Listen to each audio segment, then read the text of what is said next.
So I had a routine doctor's appointment and was getting close to turning 49 years old. And so my doctor said, you're getting to that age, you need to probably have a colonoscopy because I never had one. So I was like, really? And she said, yeah. I had the colonoscopy, everything went fine.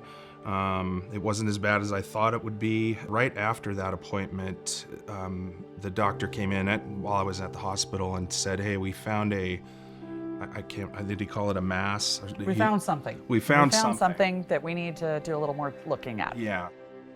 So the next day, it was a Thursday. It's one of those moments where you remember exactly where you are. And so I got a call from the doctor and he said, we tested the mass and it is cancerous. He's like, I'm really sorry. And I was like, nope, it is what it is. I mean, I was trying to play like no big deal. We'll go to step B. And I got off the phone and I just remember sitting there looking around going, everything's different now. This case really shows the importance of undergoing a screening colonoscopy. And we have decreased the age requirements. Now it's 45 compared to 50 because have seen an increase in prevalence in younger patients with colon and rectal cancer. We caught it very early and we were able to remove it locally. That means he didn't have to undergo a radical resection. Now, what does that mean? That means removing his entire rectum. And in some cases, you may need an ostomy. So that prevented that, as well as preventing the need for any chemo or radiation. So catching it early is just so important, and this case is a perfect example of that. We went through and we met Dr. Donalo. I'll never forget the first thing he said, well, let's talk about what it is. And I kind of looked at him, he goes, you've got cancer.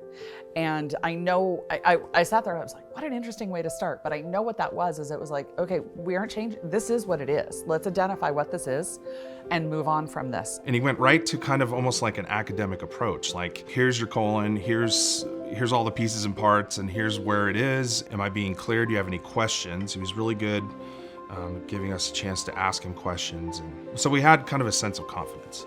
Absolutely, absolutely. As a colorectal surgeon, I took him to the operating room and I was able to perform surgery. It's called robotic transanal minimally invasive surgery, where we place a device and put our arms of the robot and we could actually remove tumors this way. And again, it was small enough and early enough that we excised the whole tumor. And fortunately for the patient, it came back as very early stage rectal cancer with no high-risk features. So at that time, he was cured of cancer and he didn't need any further treatment, which is just awesome for the patient.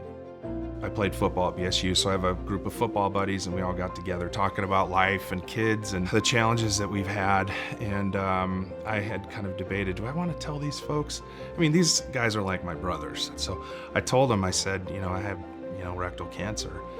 And it just got quiet and, I kind of told a little of my story. And then I was like, all of you need to go get a colonoscopy. Yeah, you have to fast for a couple days, but the procedure itself is easy. And if you can catch something, I mean, I'm living proof, Had I waited a couple years. Even a year. Even a year. It could have spread into my lungs and kidney and it could have killed me, I mean, to just put it that way. It's living in the now. It's valuing each moment you have while you have it before it's gone, because life is precious and time is precious. If you don't live it, you lose it. So appreciate it while it's there.